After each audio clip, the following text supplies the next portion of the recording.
அடுத்த காரணத்தால் தான் ஒட்டுமொத்த தமிழ்நாடு இன்றைக்கு வளர்ந்திருக்கு. அது எப்படி? ஒன்றிய பாஜக அரசுடைய தயவு இல்லாமலேயே இந்த அளவுக்கு வளர்ந்திருக்கிறோம். பாஜக அரசு பல ஆயிரம் கோடிகள் வாரி வழங்கியும் அவங்க ஆட்சி செய்கிற மாநிலங்களால் இந்த வளர்ச்சியை காமிக்க முடியல. நம்ம வீடுகளில் ஒரு பழமொழி சொல்லுவாங்க, என்னன்னா படிக்கிற பிள்ளை எங்க இருந்தாலும் படிக்கும் அப்படின்னு சொல்லுவாங்க. அதுபோல திறமை இருந்தா தடைகளை மீறியும் சாதிக்கலாம் என்பதற்கு திராவிட மாடல் சிறந்த எடுத்துக்காட்டாக என்று விளங்குகிறது.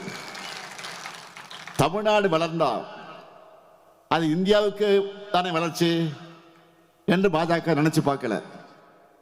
அந்த அளவுக்கு நம்ம மேல, நம்முடைய வளர்ச்சி மேல பொறாமை.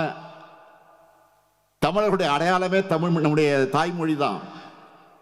தமிழர், தமிழ்நாடு, இப்படி நம்முடைய இனம், நாம் வாழுகிற மாநிலம் என எல்லாமே மொழியை அடிப்படையாக கொண்டதுதான். அப்படிப்பட்ட மொழியை அழிச்சிட்டா தமிழர்களை ஈஸியாக அடிமைப்படுத்திடலாம், தமிழர் பண்பாட்டை அழிச்சிடலாம்னு அவங்க நினைக்கிறாங்க. அதனாலதான் செம்மொழி தமிழ் அழிக்க மும்மொழி திட்டம் கொண்டு வந்தே தீர்வோன்னு அடம் பிடிக்கிறாங்க, அராஜகம் பண்றாங்க.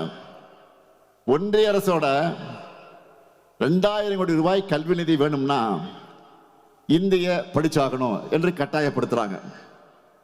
2000 கோடிக்காக தமிழர்களுடைய சுயமரியாதையை அடமானம் வைக்க நான் ஒன்றும் காலில் விழுந்து பதவி வாங்கின பழனிசாமி இல்லை. விசாவுக்கு அசராம எதிர்த்து நின்ற முத்துவேல் கருணாநிதி ஸ்டாலின் தான் உங்கள் முன்னால் இருக்கிறேன். மிசாவுக்கே பயப்படாதவன் அமித்ஷாவுக்கா பயப்படுவேன்?